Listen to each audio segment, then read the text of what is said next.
AI தொழில்நுட்பத்தில் ஒரு நல்ல வாய்ப்புகளும் இருக்குது, அதில் சேலஞ்சும் இருக்குது. இப்போ சாஃப்ட்வேரில் இருக்கோம். இப்போ அந்த ஏஐவே வந்து சாஃப்ட்வேரை டெவலப் பண்ணக்கூடிய நிலைமைக்கு போயிட்டு இருக்கு. அதாவது ஒரு ப்ரோக்ராமர் தேவையில்லை, ஏஐயே இந்த வேலையை செஞ்சிடும் அப்படின்னு இந்த வைப் கோடிங்னு சொல்லுவாங்க. அது இப்போ வந்து ஒரு ஒரு சாஃப்ட்வேர் இன்ஜினியர் செய்ய 10 பேர் செய்கிற வேலையை ஒருத்தரால் செய்ய முடியும் ஏஐ வச்சுட்டு, அந்த நிலைமை இருக்கு. அதுதான் இப்போ ஒரு பெரிய கேள்விக்குறியாக இருக்கிறது.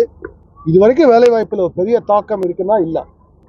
ஆனால் புதிதாக எடுக்கக்கூடியவர்கள் நம்ம ஐடி இண்டஸ்ட்ரியிலே குறைஞ்சிருக்காங்க. அது நல்லா தெரியுது. பெங்களூர்லேயோ சென்னையிலையோ புதுசாக எடுக்கிறது இந்த சாஃப்ட்வேர் இன்ஜினியர் குறைஞ்சிருக்கு. அதனால் வேலைவாய்ப்பை இல்லாமல் போகுமா, அதெல்லாம் இன்றைக்கு கூற முடியாது. ஆனால் இந்த தொழில்நுட்பம் இதை நாம் கண்டிப்பாக அதை வந்து நம்ம கற்றுக்கொள்ள வேண்டிய கட்டாயத்தில் இருக்கோம். ஜோவா நிறுவனத்தில் அதுக்காக நிறைய செஞ்சுட்டு இருக்காங்க.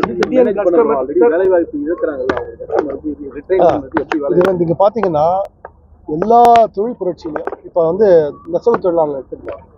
இன்னைக்கு எல்லாருக்கும் நமக்கு வந்து சட்டை, அது மாதிரி ஒரு வீடு முழுக்க சட்டையா இருக்கு, ஒரு துணிகள் இருக்கு. ஆனால் நெசவு தொழிலில் வேலை பார்க்குறவங்களுக்கு இல்லை. ஏன் இல்லை, இந்த வேலை இல்லை அப்படின்னா ஆட்டோமேட்டட் ஃபேக்டரி வருது.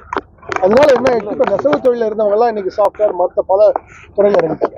அதனால்தான் ஒரு புதுச்சேரியை பொறுத்த வரைக்கும் எல்லா இடத்துலையுமே இந்த டைவர்சிஃபைடு எக்கானமின்னு சொல்லுவாங்க. பல தொழில்கள் சார்ந்து இருக்கணும்.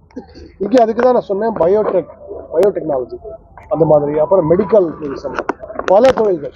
அது மாதிரி ஏஐ மட்டும் இல்லாமல் இப்போ சாஃப்ட்வேர்லேயே வந்து மற்ற ஒரு ஐஓடி அப்படின்ற மாதிரி இந்த மாதிரிலாம் கொண்டு வந்தால் ஒரு வேலை வாய்ப்பு பரவலாக இருக்கும். இந்த ஒரு துறையில் இல்லாட்டாலும் பல துறைகள் வரும். அதுதான்